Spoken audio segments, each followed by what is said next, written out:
가을이 아주 우리 곁에 누워 있습니다. 단풍도 곱게 들기 시작했고, 들판에 그야말로 황금이 깔아놓은 것 같은 그런 화려한 경치들이 우리 주변에 널려 있습니다. 이런 가을에 우리가 좀 더 우리 삶에 대해서 좀 진지한 태도를 가지고 성찰하는 시간이 있어야 되지 않겠나, 그런 생각을 해봅니다. 여러분들 가운데 지금 여러 가지로 힘들게 사는 분들이 많이 계실 겁니다.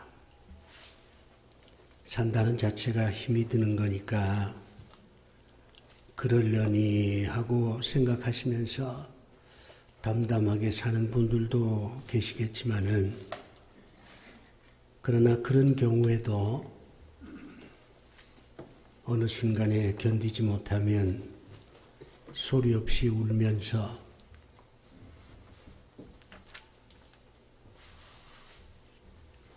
아픔을 견디는 분들이 제법 많으실 거예요. 우리가 서로 몰라서 그렇지, 얘기를 하지 않아서 그렇지,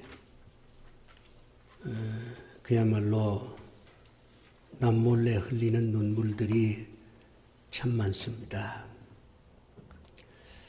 제가 33년 목회를 하면서 수많은 사람들을 만났는데, 어려움을 겪는 분들이 압도적으로 많았습니다. 근데 우리가 왜 어려움을 겪느냐? 산다는 그 자체가 어려운 거니까 그럴 수 있겠지만은, 좀 이렇게 분석을 해보면 사람들이 어려움을 겪는 이유가 한 4가지 정도로 이렇게 좀 정리를 할 수가 있습니다. 첫 번째 유형은 능력이 없으니까 어려움을 겪는 경우가 있습니다. 여기서 능력이라고 하는 건 건강도 여기 있고, 돈도 있고, 지식도, 경험도, 직장도 여기 다 포함되어 있죠. 산다는 게 능력 없으면 참 어려워요. 또 요즘은 경쟁 시대이기 때문에 능력이 없으면 견디어내기가 어렵습니다. 두 번째는 본인이 게을러서 어려움을 겪는 경우가 있습니다. 참 게으른 사람들 많아요. 그저 어떻게 하든지 좀 편안하게 살려고 하는 그런 사람들이 제법 많습니다. 이 사람이 열심으로 일을 해야 되는데 게을러.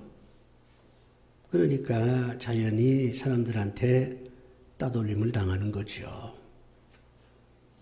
내가 게으르면 다른 사람이 그만큼 또 열심을 내야 돼요. 그러니까 내가 게으르다고 하는 것은 나만의 문제가 아닙니다. 아버지가 게으르면 아버지만 고통당하는 게 아니에요. 어머니도 자식들도 부모도 다 고통을 당합니다. 그러니까 내가 게으르게 산다는 것은 굉장히 큰 죄입니다. 다른 사람들을 힘들게 만드니까. 그런데 생각보다 게으른 사람들이 참 많습니다. 세 번째는 남의 도움을 받지 못해서 어려움을 겪는 경우가 있습니다. 이 사람은 혼자 뭘 하기는 좀 벅차지요. 누군가가 도와줘야 돼요. 환자가 의사의 도움 없이 어떻게 건강을 되찾겠습니까?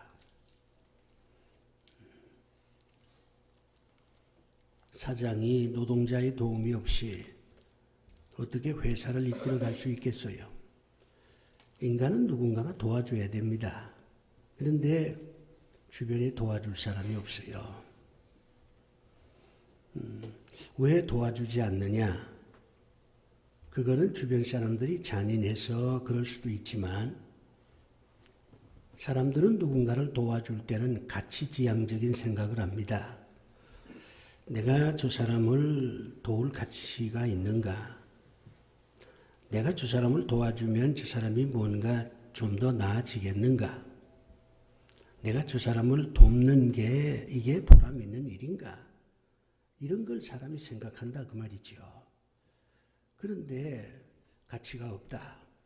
내가 도와줘 봐야 전혀 저 사람 변하지 않는다. 이렇게 생각하면 도와주질 않습니다. 그렇기 때문에 남한테 도움을 받으려면 뭔가 도움을 받을 수 있는 매력이 있어야 돼요. 그래야 도와주지요. 그런데 그런 매력이 없어요. 인격적인 매력도 없고 또 그 삶을 통해서 뭔가를 감동도 주질 못하고 그러니까 사람들이 돕고 싶은 생각이 없어지는 겁니다. 남한테 도움을 받질 못하면 인생은 굉장히 어려워집니다. 그 다음에 네 번째 유형은 전혀 그 형태가 달라요. 주변에 악한 자들이 괴롭혀서 어려움을 겪는 경우가 있습니다. 사람이 선한 사람도 있지만 인간만큼 악한 존재가 없어요. 미국의 그 심리학의 아버지라고 하는 윌리엄 제임스라고 하는 사람이 이 세상에서 가장 악한 게 인간이다. 인간처럼 악한 존재가 없습니다. 주변에 악한 사람들이 아주 괴롭혀요. 그러면 어려운 인생을 살 수밖에 없어요. 내가 요즘 이제 그런 분을 봅니다. 내가 보기에 이분은 참 훌륭해요.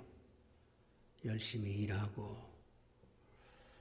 그런데도 주변에 악한 사람들이 이분을 아주 괴롭힌다 그 말이요. 내가 그걸 보면서 참 안 됐다 하는 생각도 들어지면서 동시에 인간이 참 못됐구나 그런 생각도 해봅니다. 인간으로 태어난 어떤 슬픔 같은 걸 느껴요. 인간이 저럴 수 있을까? 주변에 그 악한 사람들이 있어서 아주 사람을 괴롭히니까 힘든 거죠. 악한 사람하고 싸우려면 상대보다 더 악해져야 됩니다. 그렇기 때문에 선한 사람들은요, 악한 사람하고 싸울 수가 없어요. 그만큼 내가 악해져야 되니까. 그러니까 싸움을 피하게 되죠. 그러면 상대는 더 기고만장이야. 더 사람을 힘들게 한다 그 말이에요. 그런 걸 보면서 참 마음이 어둡습니다. 어쨌든 인간은 힘들게 인생을 삽니다. 그러면 어떻게 해야 되느냐? 첫 번째 유형인 경우는 본인이 능력을 키워야 됩니다. 본인이 능력을 키워야지 힘은 빌려올 수가 없어요. 힘을 빌리는 사람은 끝내 무너집니다.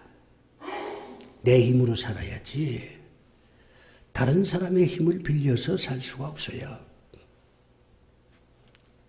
아들은 아들의 힘으로 살아야지 아버지의 힘을 빌려서 살 수가 없어요. 한때에 아버지의 힘을 빌릴 수 있지만 오래 못 갑니다. 내가 능력이 없어서 어려움을 겪는다 그러면 능력을 키워야 합니다. 두 번째 유형은 본인이 게을러서 어려움을 겪는 경우잖아요. 이 경우도 해답은 간단합니다. 본인이 부지런하면 됩니다. 본인이 부지런하면 돼요. 세 번째 유형은 도와주는 사람이 없어서 어려움을 겪는 경우인데, 이 경우는 남이 도와줄 수 있는 어떤 인격이라든가 가치지향적인 행동을 해야 됩니다. 그래야 남한테 도와달라 그럴 때 도와줄 거 아닙니까? 인간적인 매력, 그걸 전 인격이라고 부릅니다마는, 아니면 그가 하는 행동이 가치지향적인 행동일 때 주변 사람들이 도와주려고 하죠. 도와달라 그러면 아주 선뜻 내가 도와주겠다, 그렇게 말할 수 있습니다. 이제 문제는 네 번째 유형입니다.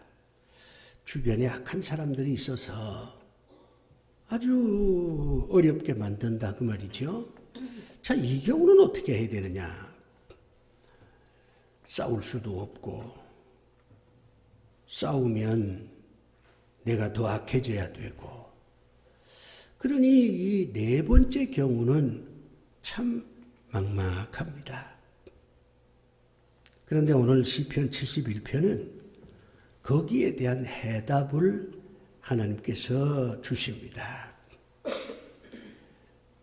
오늘 이 71편 본문을 보면 참 애절해요. 하나님, 하나님, 하나님, 얼마나 하나님을 자주 부르는지 모릅니다. 주 여호와여, 나의 하나님이여, 하나님이여, 이렇게 수없이 부르고 있어요. 얼마나 어려운 처지에 빠졌으면 이렇게 하나님이여, 나의 하나님이여, 뭐 이렇게 부르겠습니까? 시편 전체를 봐서 이렇게 하나님의 이름을 많이 부른 시편은 71편밖에 없습니다. 정말 눈물겨워요. 지금 수치를 당하고 있습니다. 악한 사람들이 아주 이 사람을 괴롭히고 있습니다. 힘들어요. 그래서 나의 하나님, 나의 하나님, 하나님의 이름을 수없이 부르고 있습니다. 그런데 이 시편 71편 이 시인의 독백을 쭉 묵상하다 보면 주변에 그렇게 악한 사람들이 힘들게 하지만 삶을 포기하지 않습니다. 그렇다고 해서 자기를 괴롭히는 사람들하고 싸우려고도 안 해요. 아까 얘기했지만 싸우면 상대보다 더 악해져야 되니까. 그러면서 이 치욕과 수치를 잘 견디어내고 있습니다. 어떻게 견디어내고 있느냐? 우리가 이제 그 사람들한테 가끔 참으라는 얘기를 많이 하잖아요. 근데 이 말 참 무책임한 말이에요. 참으라. 어떻게 참습니까? 참으려면 참을 수 있는 어떤 내공이 있어야 됩니다. 그런 내공도 없는 사람 보고 참으라, 참으라. 그러면 상대는요,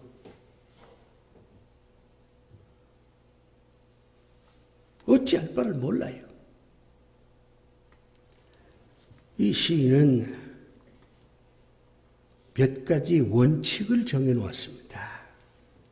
이 원칙에 충실한 거죠. 그래서 주변 사람들이 괴롭히고 힘들게 해도 꿋꿋하게 살아가는 것입니다.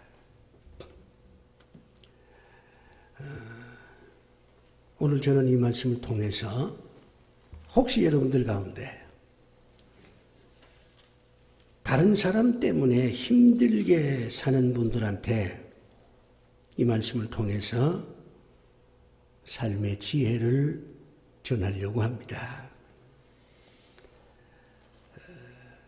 여러분을 괴롭히는 사람이 있다면 같이 싸우지 마세요.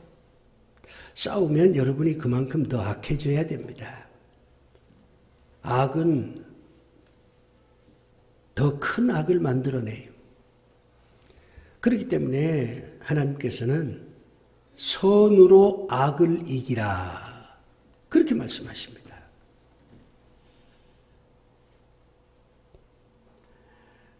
이 시인은 세 가지 원칙을 정해놓고 그 원칙에 충실하면서 주변에 자기를 괴롭히는 사람들과 잘 견디어내면서 살아갑니다. 첫 번째 삶의 원칙은 뭐냐면 이 시인은 나는 하나님에 의해서 선택받은 사람이다 하는 자의식이 있습니다. 자의식이라는 건 굉장히 중요해요. 내가 가지고 있는 어떤 분명한 의식, 내가 나를 보는 의식입니다. 다른 사람이 나를 어떻게 생각하는지 그건 중요하지 않다. 내가 나를 어떻게 보느냐, 이게 중요하다 그 말이에요. 이 시인은 나는 하나님에 의해서 선택받은 사람이다 하는 자의식을 가지고 있어요. 오늘 본문 보면 아주 거기에 확고한 고백이 있습니다. 6절 말씀 보면 내가 모태에서부터 주를 의지하였으며 나의 어머니의 배에서부터 주께서 나를 택하였사오니 나는 항상 주를 찬송하리이다. 어머니 뱃속에서 이미 하나님이 나를 선택했다 그 말이에요. 얼마나 강한 선택의식입니까? 요한복음 15장 보면 주님께서 제자들 보고 그런 얘기를 합니다. 내가 너희를 택하여 세운 것이 아니요 너희가 나를 택하여 세웠다. 그렇게 말하는 게 아니라 내가 너를 택했다 그 말이야. 너희가 나를 택한 게 아니라 너희들은 나를 택할 수가 없어. 내가 너희를 택해서 제자로 삼은 것이야. 그런 말씀을 해요. 이 사람도 마찬가지. 내가 가진 것도 없고 뭐 자랑스러운 것도 없고 사람들이 나를 괴롭히고 나를 업수히 여기고 나를 모욕하고 나를 치욕에 떨게 하지만은 그러나 나는 하나님에 의해서 선택받은 사람이야. 너희들 나를 어찌할 수 없을 것이야. 이런 의식이 있다는 겁니다. 이게 자기를 지키는 버팀목입니다. 이게 있어야 됩니다. 나는 선택받은 사람이다. 이게 정말 무서운 겁니다. 이게 확고하면 충분히 견디어낼 수 있어요. 충분히 노래할 수 있습니다. 충분히 꼿꼿하게 설 수 있습니다. 충분히 앞으로 걸어갈 수가 있습니다. 충분히 생의 한복판에 서서 외칠 수가 있어요. 하나님이 나를 선택했다. 어쩌란 말이죠. 너희들이 나를 어찌할 수 없을 것이야. 이 시인이 지금 그런 선택의식을 갖고 있습니다. 두 번째 원칙은 나는 희망으로 살아간다. 그런 원칙입니다. 희망의 원칙이라고 말할 수 있죠. 희망은 항상 미래에 있습니다. 현재의 희망이 있는 게 아니에요. 지금은 내가 이렇게 사람들한테 시달리고 괴롭힘을 당하고 모욕과 수치를 당하지만 그건 오늘이야. 내일은 아니야. 나한테는 내일이 있어. 이런 원칙을 가지고 살아가고 있습니다. 이 시인이. 현재는 보입니다. 지금 시간이 4시, 9시구만. 9시 48분이에요. 시계를 보니까. 현재가 보이잖아요. 시간이 흘러가는 것 째깍째깍 하면서 내 눈에 보입니다. 현재는 보여요. 그러나 미래는 보이지 않습니다. 미래가 있다는 의식은 있어도 미래가 보이질 않아요. 우리는 미래가 있다는 걸 알기 때문에 약속을 합니다. 내일 12시에 만나자, 내일 뭐 하자. 이거는 약속이잖아요. 미래가 있다는 걸 아니까 약속하는 거 아닙니까? 그러나 미래가 있다는 건 알지만 미래가 보이지는 않습니다. 지금 시간이 흐르고 있다는 것을 나는 보고 있지만 내일 시간이 흐른다는 걸 난 아직 못 보고 있어요. 미래가 있다는 거하고 미래가 보인다는 거하고는 전혀 다른 얘기입니다. 제가 이제 젊었을 때 눈이 아주 좋았어요. 시력 검사하면은 항상 아주 만족스러운 결과를 가져왔는데 나이가 들어가니까 결국 시력도 나빠지더라고.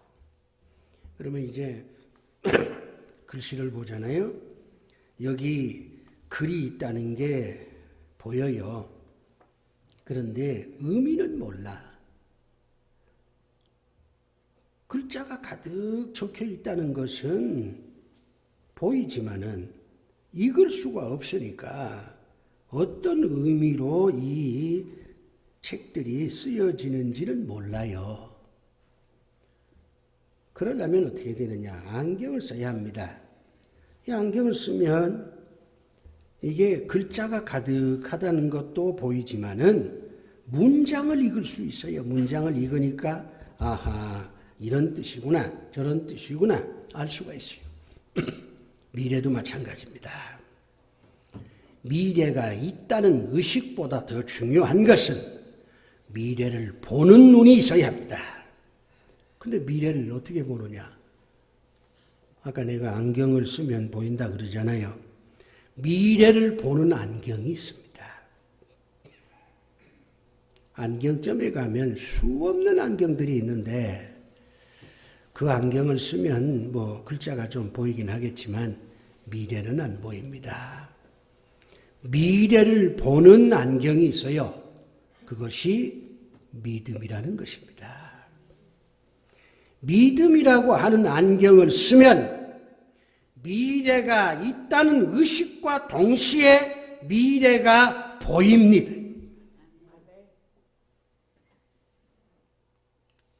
이 시인이 그걸 지금 노래하고 있어요. 14절 말씀 보면 나는 항상 소망을 품고 주를 더욱더욱 찬송하리이다. 사람은 소망을, 희망을, 기대를 가지고 살아야 돼요. 믿음이라고 하는 안경을 써서 보면 미래는 틀림없이 보입니다. 어렵고 힘들고 주변 사람들이 괴롭히고 이럴 때에 우리가 어떻게 우리 자신을 지탱시키느냐? 그것은 상대와 싸우는 게 아니라 믿음으로 내일, 미래를 보는 그 희망 속에서 우리 자신을 지키면서 살아야 합니다. 지금은 내가 원수들에게 이런 고통을 당하지만 내일은 아니야. 내일은 하나님께서 나를 괴롭히는 이 모든 악한 자들을 물리쳐 주실 것이기 때문에 내가 싸우지 않아도 돼. 하나님께서 다 싸워서 정리할 것이야. 이런 미래에 대한 희망, 이게 있어야 우리 자신을 지탱할 수가 있다. 그런 뜻이죠. 희망은 정말 중요합니다. 삶의 원동력이에요. 우리가 하나님을 믿는 것은 희망을 얻기 위함입니다. 하나님은 희망을 주시는 하나님이십니다. 하나님을 만난 모든 사람은 희망으로 살았습니다. 다윗은 희망이 있었기에 13년 동안 유랑하는 생활을 견디어낼 수가 있었습니다.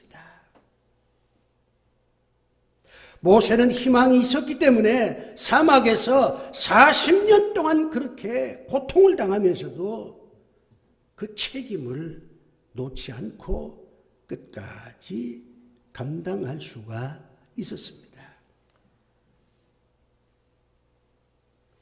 여러분이 하나님을 통해서 희망을 선물로 받으셔야 합니다. 그 다음에 이제 마지막 원칙입니다. 그 마지막 원칙은 내가 늙어간다 하더라도 나는 여호와 하나님의 놀라우신 능력과 사랑을 증거하며 살겠다 하는 그런 각오가 있어야 합니다. 늙는다는 건 서러운 거예요. 늙으면 버림받습니다. 이거는 자연의 이치입니다. 동물들도 늙으면 결국은 죽을 길을 찾아서 떠납니다. 자식도 버릴 것이고 결국은 요양소에 누워서 일생을 마칠 것입니다. 늙는다는 게 참 슬픈 거예요. 그런데 이 시인은요, 내가 늙어도 하나님에 대한 얘기를 하면서 살겠다. 그런 각오를 하고 있어요. 늙으면 할 말이 없잖아요. 자, 우리가 늙어서 무슨 얘기를 할까요? 20살 청춘에 있었던 첫사랑 얘기를 늙어서 해야 합니까? 할 수도 있겠지. 그러나 감동은 별로 없을 거예요. 우리가 병상에 누워서 어느 해 가을에 보았던 아름다운 경치를 얘기하겠습니까? 아마 그럴 수 없을 거예요. 그런데 이 시인은 내가 늙어서까지 하나님께서 나를 어떻게 사랑하시고 어떻게 나를 보호해 주시고 어떻게 인도해 주시고 늙어서까지 나를 버리지 아니하신 하나님, 그 하나님을 내가 얘기하면서 생을 마치겠다. 그런 각오를 하는 겁니다. 성경의 18절 말씀이 그거 아닙니까? 하나님이여 내가 늙어 백발이 될 때에도 나를 버리지 마시며 내가 주의 힘을 후대에 전하고 주의 능력을 장래의 모든 사람에게 전하기까지 나를 버리지 마소서. 이 나를 버리지 말라 하는 말은 죽게 내버려 두지 말라 그런 얘기입니다. 우리가 늙어서 할 얘기가 뭡니까? 하나님이 나를 버리지 아니하셨다. 하나님의 은혜로 내가 여기까지 왔다.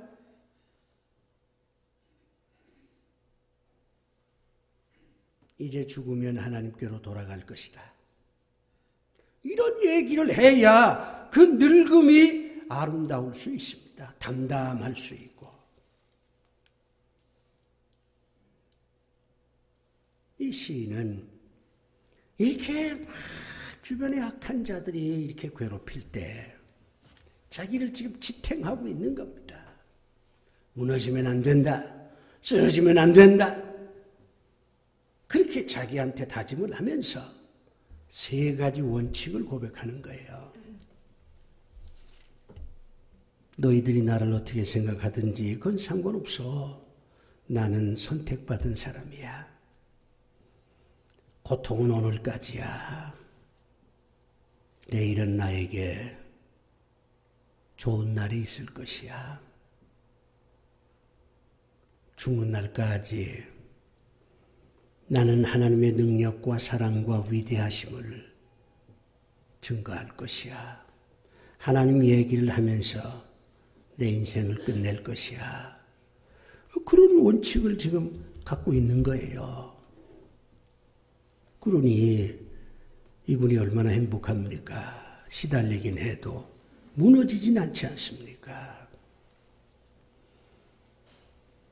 여러분, 시달리긴 해도 무너지진 마십시오. 시달리는 건 바람에 갈대가 흔들리는 것 비슷합니다. 흔들려도 뿌리는 안 뽑히잖아요. 또 흔들리는 게 아름다울 수도 있어요. 시달리는 것도 아름다울 수 있습니다. 무너지지만 않으면. 시달리는 그 자체가 세월이 흐르면 좋은 추억거리가 될 것입니다. 기운들 내시고 이 시인처럼 세 가지 원칙으로 꿋꿋하게 사는 분들이 되시기를 바랍니다. 기도합시다. 하나님 아버지, 이제 깨달은 게 있습니다. 선택받았다는 것, 믿음으로 내일을 보며 산다는 것, 죽는 날까지 하나님의 위대하심을 얘기하며 살겠다는 것, 이 깨달음이 우리의 삶을 더욱 풍성하게 만들 줄로 믿사오니 주여, 이 깨달음으로 살게 하여 주시옵소서. 예수님 이름으로 기도드리옵나이다. 아멘.